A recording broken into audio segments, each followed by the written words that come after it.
I like to be happy, yes. I like to be happy very much. I like very much to be happy. You could say, right, successful, millionaire, 3 beautiful children, my health, all these material things around me. Why aren't you happy? And now, the moment you've all been waiting for. Peter Sellers sings Peter Sellers.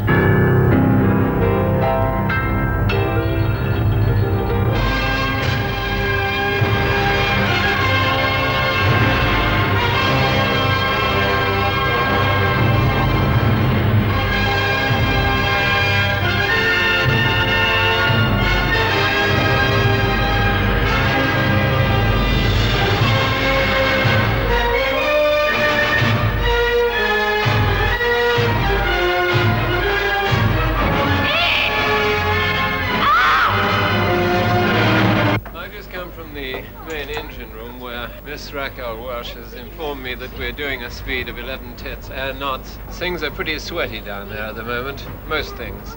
And there was a little commotion, as you probably noticed, but I think that everything's under control. It's good on a ship like this to know everything is under control, because if it wasn't under control, it would be over control. And, well, we all know what that means. At least I must look it up sometime myself. Here is the great white bongo drum. Now, the officers of the watch play the ship into the berth. Rather like this. If you excuse me while I put my camera down here, they go. And then they do it, you see. They don't do it in the West Indian language or dialect. They do it in English, and they say, here we are, coming along. Isn't it good? See, which is known as the Cunard bongo, or think lucky and you'll be lucky. Lighted cigarette over the ship's side. There is always a grave danger of landing on a bed and causing serious damage. I don't like this. I don't like this a bit. Oh, look, John. What, is it one of ours? I don't know. I don't know. Could be, easily. Have a look. See what you think. Good Lord, no, I don't like it. I don't like it at all. No, I don't. No. I don't think we ought to say anything to the passengers about it, do you? Well, No, I don't think so. Keep it to ourselves, this one. Fact is, just the 3 of us know that we're in dry dock. Last.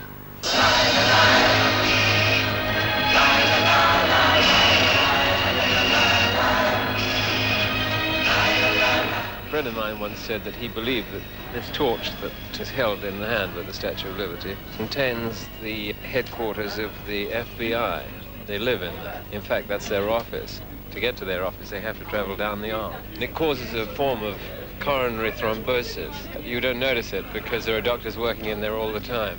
Not that we have anything against the Statue of Liberty. As you know, the Statue of Liberty was originally won at the Battle of Trafalgar by Lord Nelson in his famous battle against the combined Turkish and Egyptian armies. I think it was towed by a frog here, but I think Lord Nelson had something to do with it. I think he got it actually as a sort of objet d'art for Lady Hamilton. That was the so-called Liberty because of the Passage of Liberty, which runs directly beneath it. You don't see it from here because we're above it, and so the Passage of Liberty, not many people know about this, leads directly into New York, and only those people directly concerned with coming directly out of New York and directly in would know of its existence.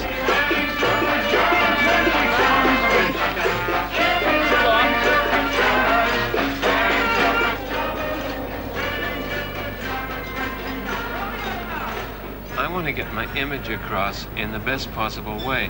Right. And going on at 5 in the morning, I feel that I may be reaching too few.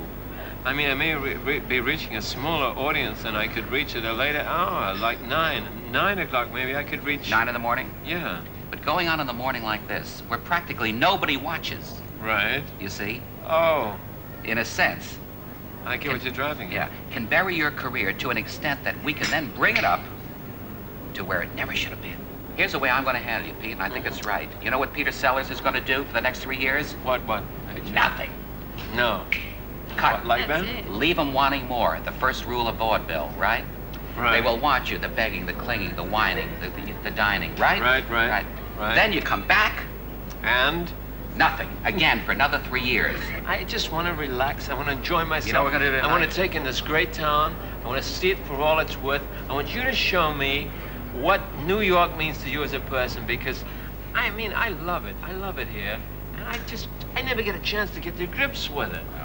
To me, What? New York is a woman. Now, as it happens, I don't care for them. If you have, in fact, 13 heart attacks, one in a row, and the supply of blood to the brain is stopped for a maximum period of 2 minutes, I think something must happen. They did tell me that I suffered no brain damage at all. But I'm pretty sure deep down, and this is something only I know, that I come across these periods of blankness, of loss of memory. But I do remember one thing clearly, a feeling. And the feeling was that I wouldn't expire, I wouldn't actually die. Because I remember there being a sort of large arm. I can only describe it, that if you think of a whole era of blackness, now imagine an arm, bare arm, but a very strong arm, and pulling you for you to hold on to it, an outstretched arm. And you hold this arm says, in its own way, you can feel it saying, I won't let you go, I won't let you go. And I held on to this arm, and I knew as long as I had that arm that I wouldn't die.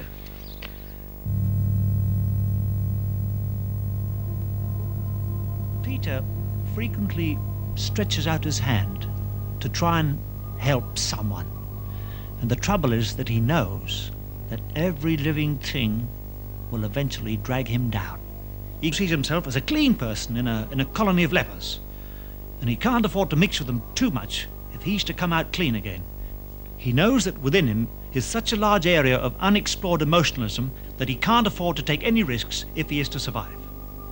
If he did, he'd spill out all his emotions to such an extent that he'd drown himself. So he lives in perpetual fear. He's always on the edge of ferment, of tears, of hysteria. And he knows he's caught. Yes, the actual business of living has made him afraid. Hello, this is Pewsbury Tubes again from the Mermaid. The display television. Yes, this I is just the, wondered, that's all I got. Are you're touring around, Yes, are you? I'm an English tourist. I was wondering if this was the English television. This is going Coronation to Street, is it Coronation Street? No, this is called The Life of and Times of Peter Sellers or something like that. Oh, him. Yes. The great problem is that we can't find him. I've been looking around all over the place. That microphone moved then. That wouldn't be him, would it, down there? That big one down there. Just a moment, I'm not sure. Come on out of there. We know you're in there. No, he's not in there, no. No, that's stretching it a bit far for him. You think so? I mean, in the nicest possible way. Oh, shit. Peter's a freak, not a genius, a freak, which makes him even more unique. Which one of these is the real Peter Sellers? And I'm not the real Peter Sellers. I am, in fact, a mock-up, a plastic mock-up. I'm beginning to think that increasingly every day as I look at myself in what I laughingly call the mirror. She's another copy of myself who I leave at home to do the housework because I can't get any servants. If he'd have been born in the time of Barnum and Bailey, Peter would have been in a freak show. The man with 100 different faces and 100,000 voices. Name a voice, sir. I'll give you £1 for every voice I can't do. And do you want? North Country? Bargain. Peter can do the lot. He's that prolific. His ability to reproduce another character is so startling that he himself must have some kind of misshapenness inside him. Once when I was on the stage with him, he came on every night as a different person. It was almost unholy. One night he came on as a German hunchback with mange. Another night he came on as a queer. And as I looked at him, I realized it wasn't Peter at all. It really was a queer. How many bottles am I going to let you steal from me? 3. Oh. And an opener. And an opener. 3 and an opener. This young man would like 3 bottles and an opener. He doesn't open them with his teeth like you did. Peter feasts off people. He finds himself so totally boring that he's got to escape from himself and find refuge and security in another personality. It's the only form of communication left open to him. So many people ask me why it is that my voice constantly changes depending on who I'm talking to at the time, like if I put on an American accent, if I'm talking to Americans. It's because I don't have any actual voice of my own.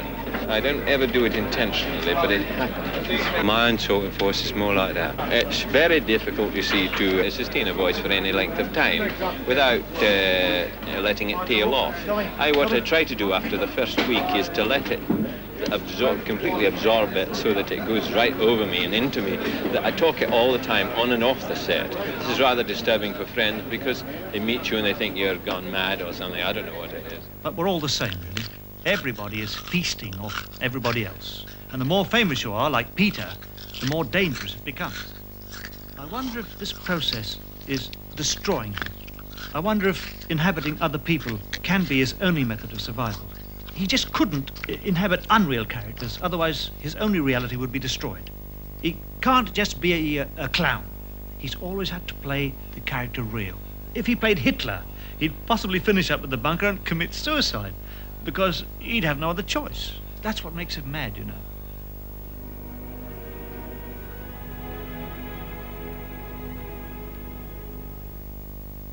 Peter could be every living, breathing thing. Am I Spike Milligan, or am I Peter Sellers doing the voice of Spike Milligan? Will the real Peter Sellers please stand up? Not until he's dead. Would you give me some money? Whirly girly, she loves a girl and she loves a whirly whirly girl. Only thing that ruins this show are the dogs. If we didn't have these dogs here, we could have a lovely day. Cheers. Happy New Year. Peter must be the most complex simpleton in the entire world. Cheese. First there was Hitler, who liked Wagner, children, flowers and sunsets.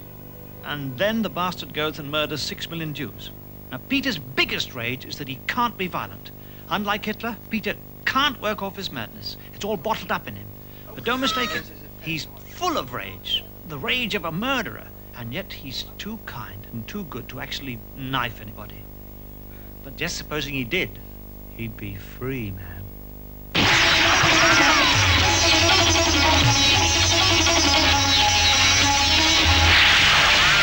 So he never will be happy. Never be at peace. He has no now happiness at all. He's got to have the past to bolster up the present so he can even look at the future. He even takes bad memories from the past and gets a sort of inverted happiness out of them. As long as they were in the past, it's okay. They were all wrapped up and finished with. And Peter can still get the illusion of security because he's come through that period alive. I have been disappointed so many times in people that I've become not, most certainly not bitter, but I tend to approach people very warily in case they're going to clobber me. I find I get clobbered a lot.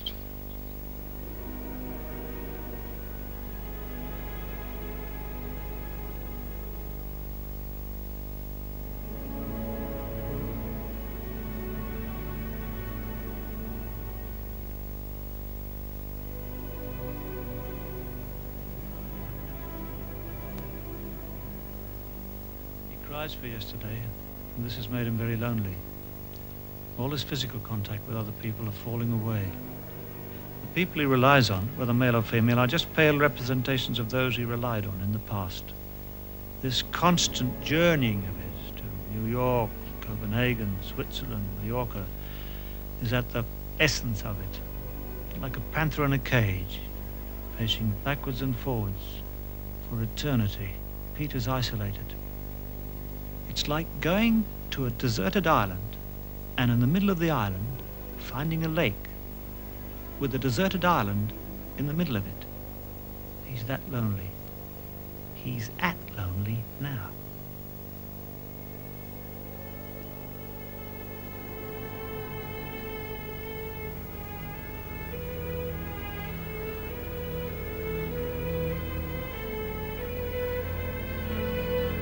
The whole thing has made him desperate. He's now desperate to be successful, desperate to be wanted, desperate to be happily married, desperate not to destroy his past. It's all desperation. He is desperation.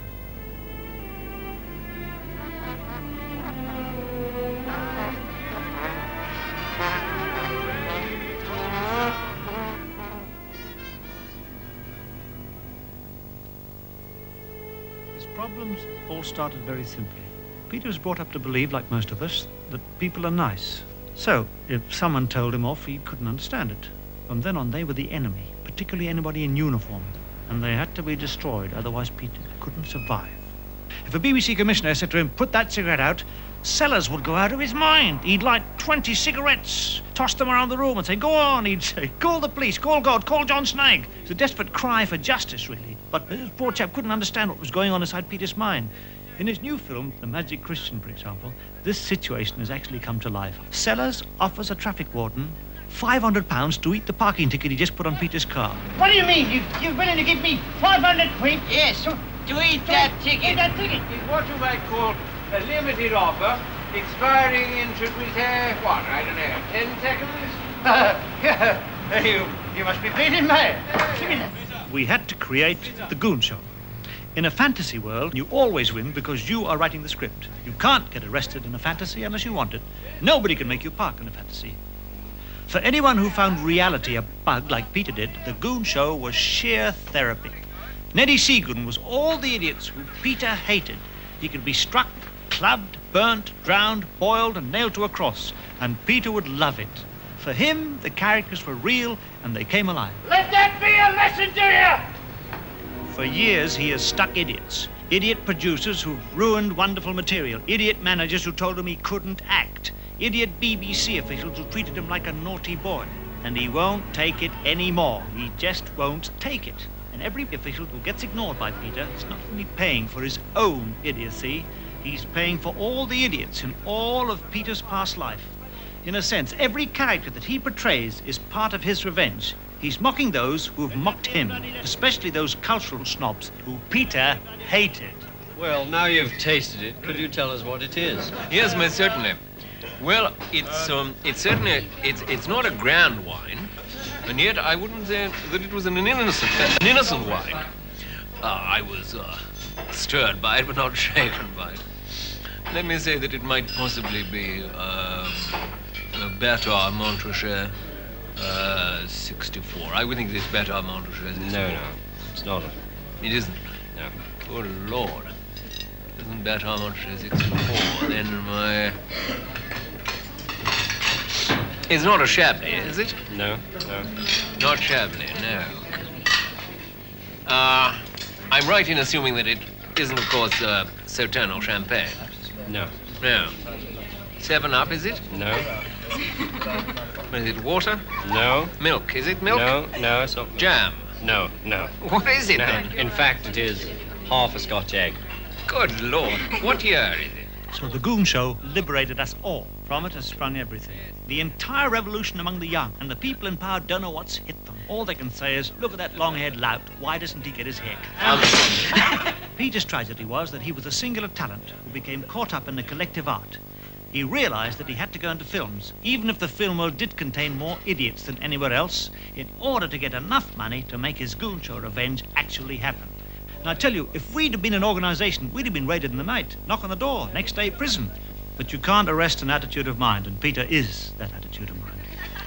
In getting to that position, however, he suffered terribly. Once he'd got in the seat, he'd paid enough. He'd got enough in credit to destroy all the idiots for the rest of his life. Left to them, left to royal showbiz, he wouldn't have existed.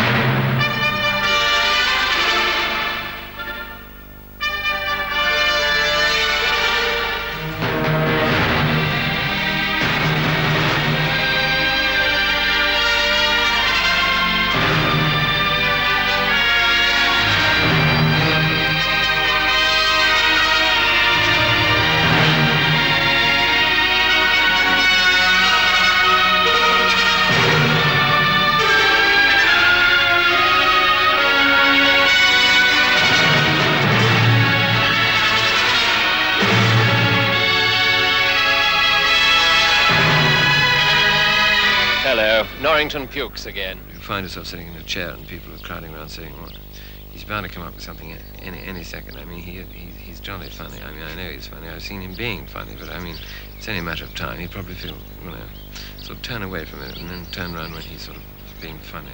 Or someone will ease over and say, do us one of those funny things we do on the films, or something like that. What funny things? Well, I don't know. I mean, I saw you doing a funny thing in a film once. Do us one of those. There's a party being thrown for you. Mr. Sells, will you come here? We'd love to have you over. So eventually you go to the party. You hope it will quench all the thirst of all the various people who want to see you, because that's what your agent says. You arrive there, there's all the photographers in the world, all the press agents in the world, your own agent. They give you the famous cliche, you know, this is your town, baby, you can buy it. And a very odd, strange thing that happens, they shake hands with you, look at you closely in the eyes for a few seconds, and while you're saying, and I'm very pleased to meet you, you notice their eyes wander over your shoulder to see who else is coming in the room.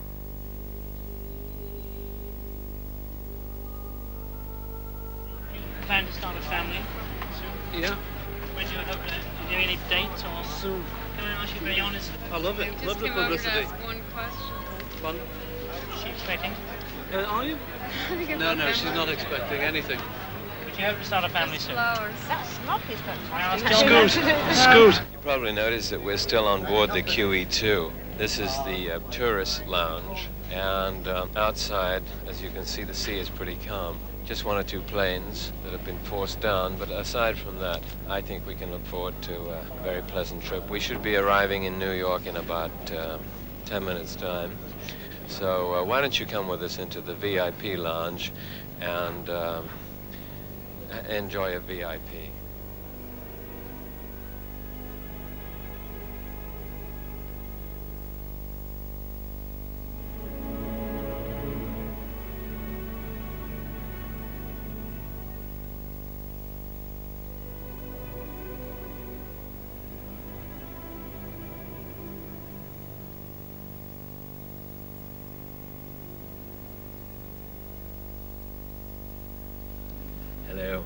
Hello once again. This is Thugbold Koons speaking to you from the stage of the Theatre Royal Stratford East, where we are about to witness the play Hamlet. How is it possible to align sex with Shakespeare? Well, as we all know, there is an awful lot of sex in Shakespeare. Let's quote Richard III to begin with. But I that am rudely stamped and want Love's majesty to strut before a wanton ambling nymph. Now, what is in fact Shakespeare getting at? He does mean that his sexual member is rather small and therefore, and misshapen, in fact, as he says, and needs to have an erection in order for it to strut, as he says, before a wanton ambling nymph. Well, in fact, that's what he means. I mean, we are living in a permissive society, so it's all right for me to say these things, even on the BBC, but in to be or not to be, and that is the question. Does he mean, we must ask ourselves, does he mean to be homosexual or does he not? I'll leave that to you, the viewers, to decide when you see this amazing film. So just for now, just before the curtain goes up, Thugbold Koons taking you back to the studio. Coming. 1, 2, 3, 4, 5, 6.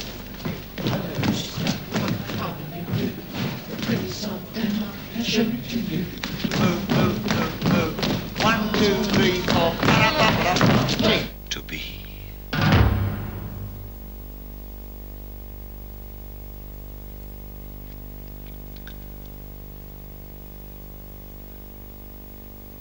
Or not to be. That is the question. Whether 'tis nobler in the mind to suffer the slings and arrows of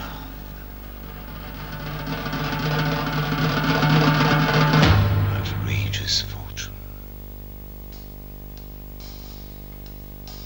or to take arms against a sea of troubles.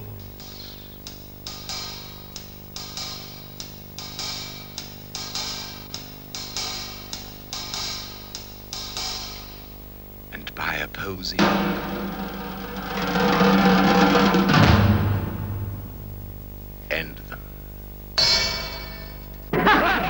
Costello's idea of a joke. The Magic Christian really did something very strange for him. It gave him the chance to express what he felt about the human race in a commercial film.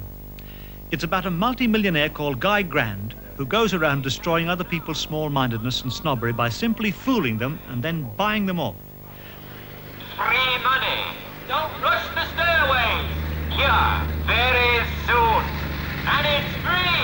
Remember that. Free money. Costs you nothing. Arriving now. Arriving now. It's a Guy Grant. Grand, yes, yes. This your order, then? Let's have a look.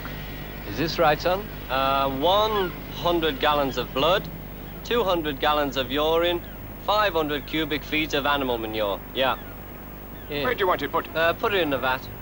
The whole thing could have been written about Peter instead of for him, because deep down, he too has little regard for the morality of the human race.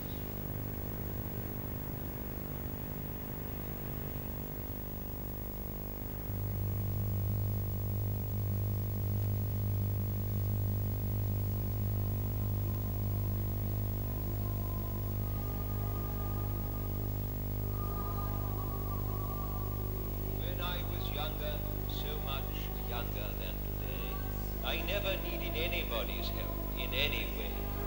But now these days are gone, I'm not so self-assured. Alas, my life has changed in oh so many ways. My independence seems to vanish in the haze. Help us if you can. We are feeling down, and we do appreciate your being round. Help us get our feet back on the ground, won't you? Please help us. The church beetle will pass among you, and no foreign coins, please. It's like digging for gold in a mine where there isn't any gold at all. You just have to keep digging because that's the only way to get in the general direction of Peter. He never says anything that gives anybody a clue to his personality. It's like interviewing a ghost. Will he turn up tonight, emotionally? All you can do is to watch him. He says, what are you doing down there, you horrible little filthy little dirty little soldier? What are you doing down there? I said, nothing, sir, Major. Stand up, attention when you talk to me. What do you mean? There's nothing, sir, Major. Stand up there, you horrible filthy little stuff.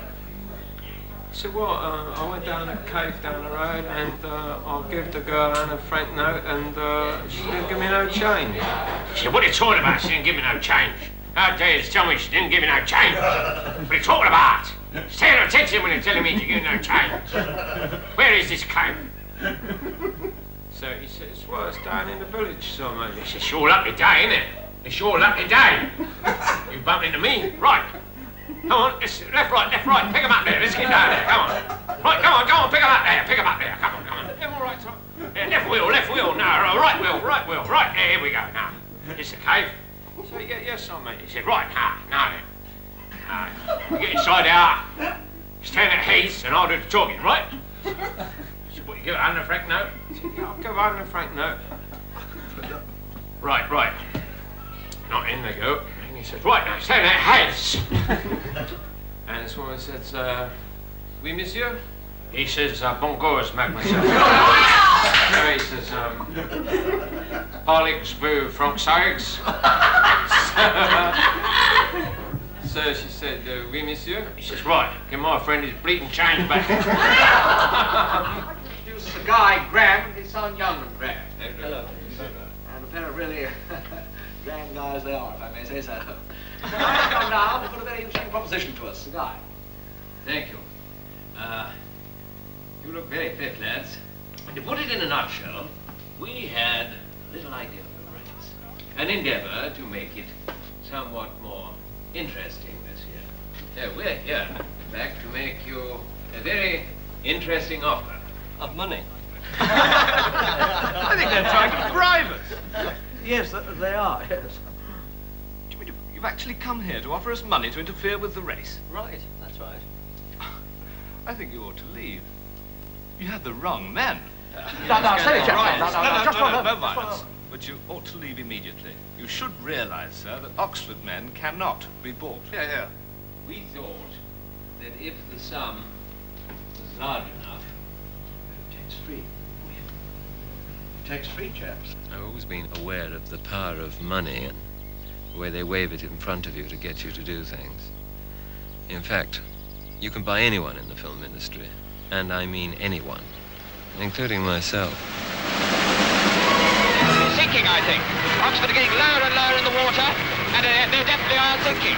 Oxford have sunk, and there you have a very unusual view indeed of a crew in the boat race sinking. It hasn't happened since 1925. Damn fine morning for a shoot. Bloody fine morning. Yes, bloody fine. Yeah. Bloody fine morning for a good quick kill. Kill. That's about the size of it. Boom. You have to keep watching him because there's often a complete difference between what he says and the emotional him.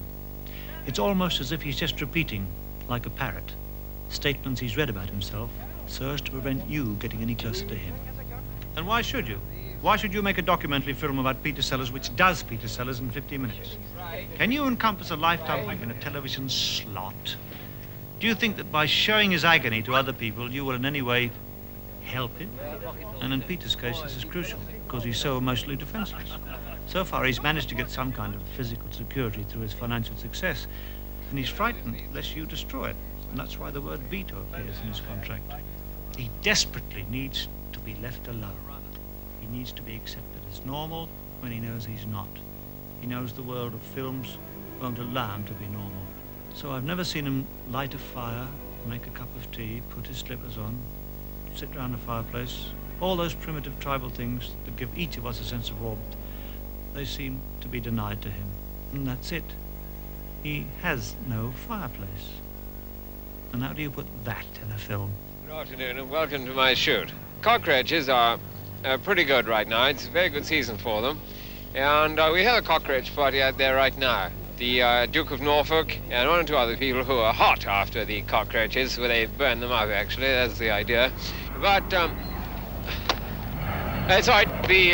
No, it's okay. I thought it was one of those IT jobs with hair under the wings. As you can see, this end is made of wood and this end is made of metal. Mainly because if you fired out at that end, it would splinter. And this end, you see, if you used it like this, it would go straight into your arm and cripple you for, well, probably the rest of your life. So that's why most people shoot this way around, you see. And when the bird goes out this way, therefore the bird gets the full benefit of the blast and not your elbow, shoulder thing. That's why the man from Laramie had a elbow on his arm and one upon his shoulder. Brook Bonds was that man's specialty. Hello. He says, is that you, Sid? I said, yeah. He says, it's Tiger. It's Tiger. Oh, yeah. What do you want? He said, well, I'm back in condition again, Sid. I am honest, I'm back in condition. I'm off the snout. I'm right off the snout. I'm off the birds. I'm back with the old lady, Sid. I'm back with the old lady, honest I am. I've given it all up. I'm off the booze. Honestly, I'm in A1 prime condition. It's fantastic, honestly. I can't tell. So what do you want? He said, well, I want you to get the Baron Basher for me. Because I'll tell you one thing, if you can get the Baron Basher, I know that I can take him in one round.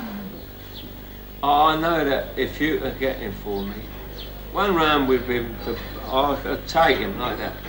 Finish, all over. Get him for me, said, will you? Get Baron for me, will you? So he says, how many times have I got to tell you? You are the Baron. But I want you to pout, look very sultry, come on. Let's have it now, come on, darling, let's have it now. Let's have it really now, Jackie, come on. Come on, give it to me. Really, really strong now. Come on. Now, the only thing that doesn't let him down are his gadgets, like his cameras. I see yourself. That's right. A big wide-angle lens. I'm coming in close on you now, darling. That's right. More like that. Now then, lay back. As I'm going to come over you like this. Like, fantastic. Look, right around the ground, you know, as though you sort of, you know, in that sort of ecstasy. Go on. drive around the ground like that. Fantastic. Go on, hang on a second. That's all right, I'm not doing anything, I'm just taking photographs. It's all right. Oh, cool, that's my own hand in there. Hang on. That's right, it's like a crucifix, sort of. The perfection of his gadgets, I suppose, is just a substitute for the imperfection of his human relationships. It's becoming them or nothing. Lovely. Go on, say that, go on. Hello. Fantastic, hang on a minute. A few more here, go on. Hello. Oh, lovely, undo that. Go on, that's it. Only a little, oh, just enough to sort of make, you know, get the old bowl of rats up. Would you mind awfully, just moving that, yeah, doesn't move. No, that's awfully good. No, that's very good. I think that Brass might like that one. Oh, yes. Oh, Brass, he's left queen. No, let me see. Yeah, that's a good one there. Sorry, I'm out of film.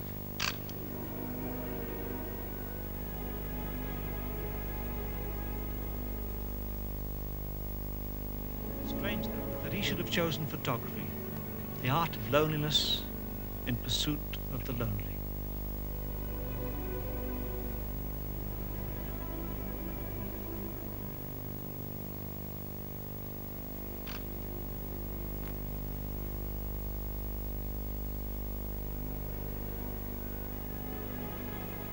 He's 44 now, and a long way from Southsea, where he was born. A long way, too, from touring around as a kid in his parents' Ford Velect, the RAF in India and in Germany, 6 weeks at the old windmill, 7 years at the Goon Shows, 38 films in just over 10 years, divorced twice, 3 children, plays, pantomimes, the lot. And yet, it's all come to nothing.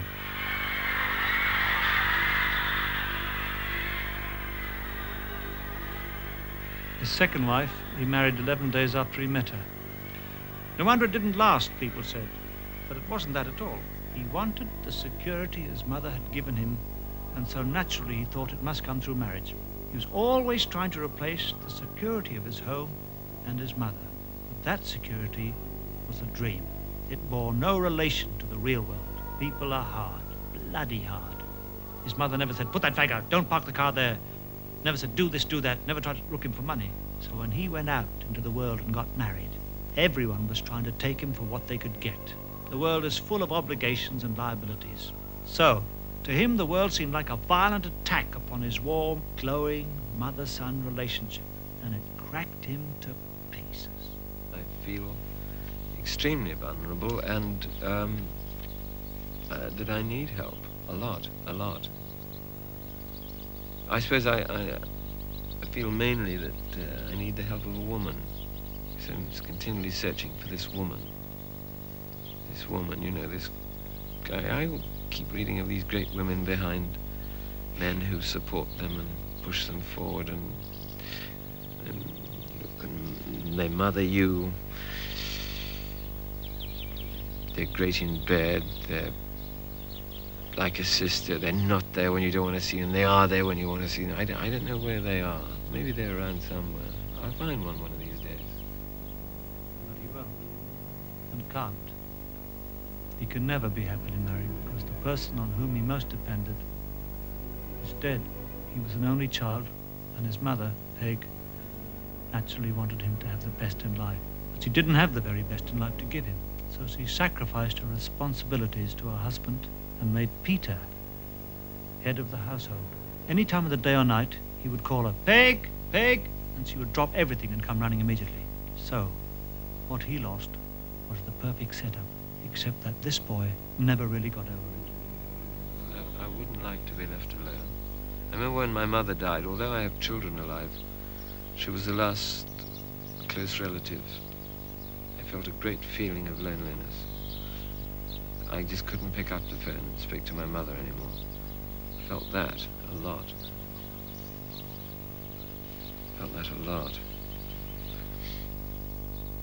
His only compensation was his money. He could now buy all the cars he ever wanted, all fitted with tape recorders, televisions, radio telephones. He had to surround himself with material gadgets to make him forget he was alone. The films he made, his salary, part of the producer's profit were almost all a planned revenge against those who denied him access to fame in the early years. He worked it out astutely, and then he did it. But it never bought him a home. Now he just keeps a small flat in London. The rest of the time he lives in hotel rooms. His artistry was never in question.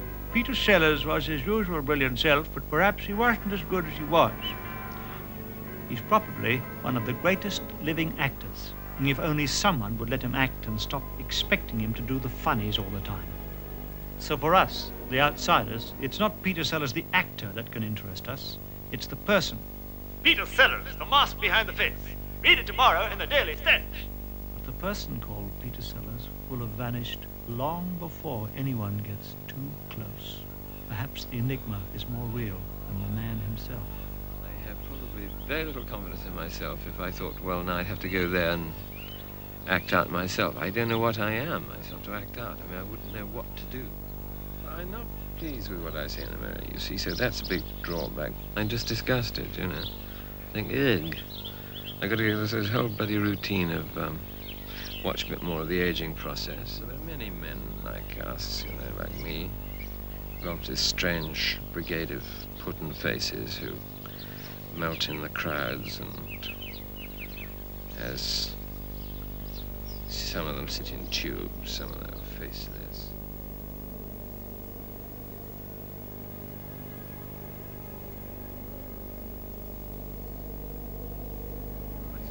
My real home is on the boat. I've got all my bits in there. I know the crew, they know me. They don't bother me, they keep out my way. I can run the boat myself. We're not stuck in one place. You get out to sea and there's nobody there. There's just nobody there. Vast expanses of blue, and when it's lovely weather.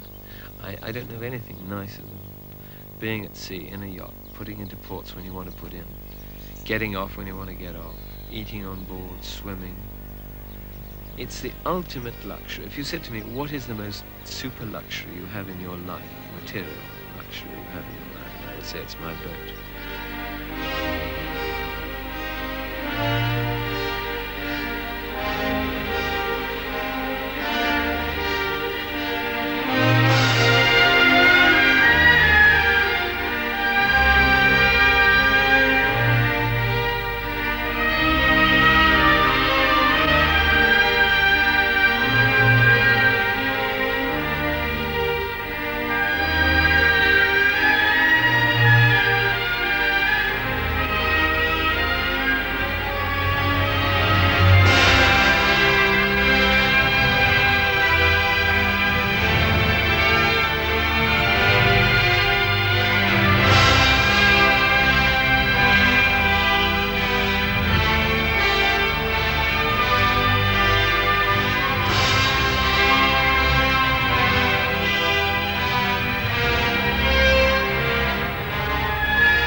The boat is where he's finally at home. I mean, he can always move it when the going gets tough. But he's a captain at sea who's already drowned. He's still a child who's running away from his mother and keeps looking back to see how far he can go before she stops him. How far can I get away, he's saying, and still be safe? Peter has been entirely circumvented by the emotional perimeters that have been created for him. Even with his children, he can only get sad happiness. And that's not radiant happiness. You don't go ha-ha-ha the moment you see your children. You get a warm glow for something positive that's happened in your life. Peter does get that, yes. Perhaps these are the least unhappy moments in his life, and so he classifies them as happiness. I think he imagined he'd be on this yacht with his family, and he'd go into the Mediterranean, there'd be a blue moon, and I'll have the tape recorder playing just the music I want, and we'll plunge into the blue waters at night, and I'll have an electric underwater torch. When the boat was finished, he thought, well, there's the moon, so what happens now? There's the stars. I've seen the stars before. I've seen the ocean. That's the music. I know the tune. What else? Nothing else. Well, let's all go back to London. Like everything else in his life, when faced with the reality of something, he had no choice but to run away. The yacht, his home, all a dream.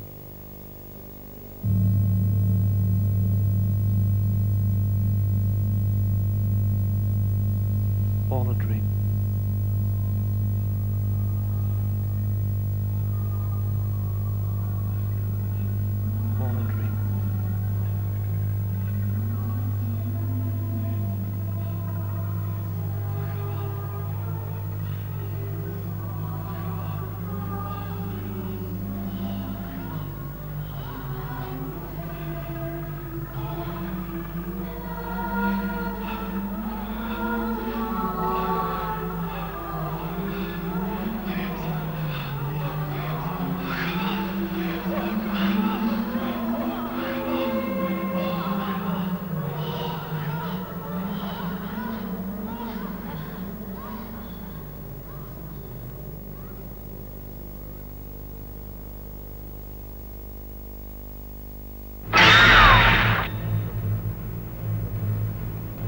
Peter, life is just a terrible journey.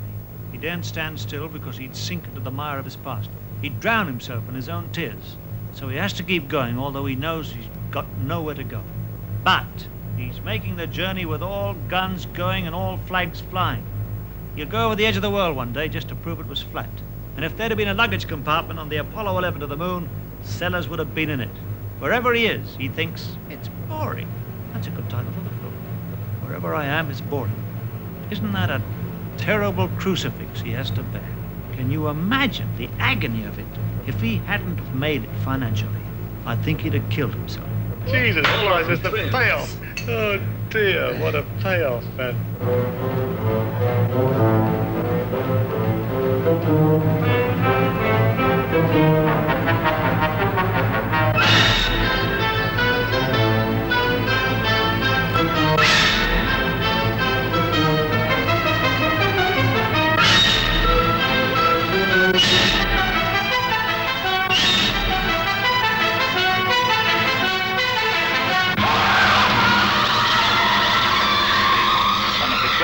Living actors. And if only someone would let an actor I never felt a great feeling as my life was changed. Once he got in the seat, paid enough. He got enough in credit to destroy all I approach people very warily. left to royal showbiz. I find I get complimented. Freak. Freak, which makes it even more unique. Which one of these is the real Peterson?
Pity of it all.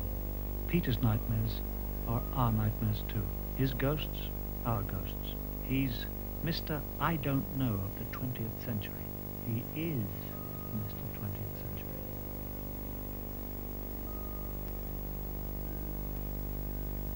So good night, sweet prince. My flights of angels